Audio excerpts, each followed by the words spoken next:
पीछे पड़ी हुई है।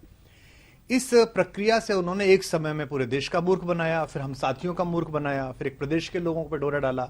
यहां तक तो बात आती जाती रही, सरकार जीते हारे, लेकिन अगर कोई देश की बात थी और मुझसे अचानक किसी इंटरव्यू में एक वाक्य निकला तो उसमें इतनी परेशानी क्यों? वो आए ना, वो बात करें यहां पर आकर।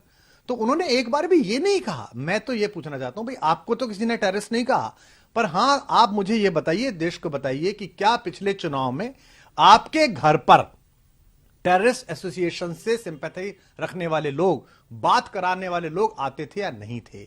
जब मैंने उस पर आपत्ति उठाई थी तो पंजाब की मीटिंग से मुझे बाहर कर दिया गया था, नहीं कर दिया गया था। और मैंने एक दिन नंगे हाथ पकड़ी थी घर पे मीटिंग, बाहर एक प्रहरी भी खड़ा था कि नहीं नहीं अंदर मीटिंग चली, मैंने उसको धक्का दिया, हरियाणा का प्रहरी था वो, क्या साइड हट। अंदर जाके देखा तो वही लोग बैठे हुए थे। मैंने कहा किनके साथ मिल रहा है? नहीं नहीं कुछ नहीं कुछ नहीं, इसका बड़ा फायदा होगा, इसका बड़ा फायदा होगा। तो वो ये बताएं, वो ये बताएंगे नहीं, बाकी सब वो तरह तरह के आरोप प्रत्यारोप करते रहेंगे। दूसरा, वो किसी प्लेटफॉर्म पे आके बहस क्यों नहीं करते हैं? मुझे वो कह रहे हैं कि कवि है, हास्य कवि है। अरे भैया, मैं तो पढ़ा लिखा हूं, थ्रू आउट फर्स्ट क्लास हूं, गोल्ड मेडलिस्ट हूं, कॉलेज में पढ़ाया है 17 साल। तुम तो एक ऐसे हास्य कलाकार को लिए घूम रहे हो जिसपे 10वीं 12वीं भी 3 बार में हुई है। तो तुम तो कल वो कोई गड़बड़ कर देगा तो तुम तो कह दोगे वो तो हास्य व्यंग के आदमी है, वो तो हास्य कलाकार है, मैं क्या करूं।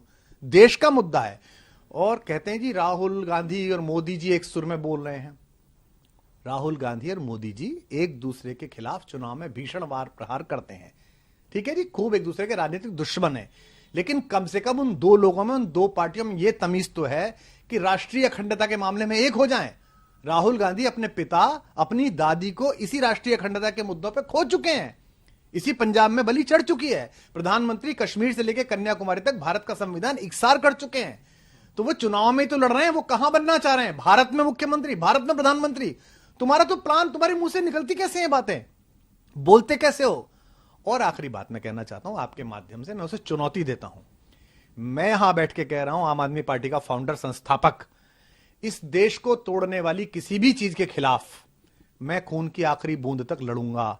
वो ये कह दे कि मैं खालिस्तान के खिलाफ लड़ूंगा, वो ये कह दे कि मैं खालिस्तानियों के खिलाफ लड़ूंगा, एक खालिस्तानी पनपने नहीं दूंगा, दिल्ली में नहीं पनपने दूंगा, किसी राज्य में नहीं पनपने दूंगा, खालिस्तान मेरे खून की आखिरी बूंद के बाद भी साकार नहीं हो पाएगा, ऐसा बोल दे। एक बार बोलेगे ना, क्या चुनाव चुनाव करता है? इतनी बात कहने में क्या दिक्कत है कि मैं खालिस्तान के खिलाफ हूं? मैं कह रहा हूं मेरे खिलाफ तो प्रोपेगेंडा आपने वैश्विक करा दिया, पंजाब में चुटकुले कवि सम्मेलनों के वायरल करवा दिए, पर अब जब ये लोगों को बात पता चली कि तुम्हारा बेसिक इंटेंशन क्या है, तो कह रहे नहीं मैं तो ऐसा हूं, मेरे पीछे पड़ गए। ये विक्टिम कार्ड बहुत खेल लिया, मैं तो गरीब आदमी हूं, मैं तो फला आदमी हूं। बात निकलेगी तो जरा दूर तलक जाएगी। सर, वो अपने आप को तो कह रहे हैं कि मैं असली भगत सिंह का चेला हूं, ये बात वो कहना चाह रहे हैं।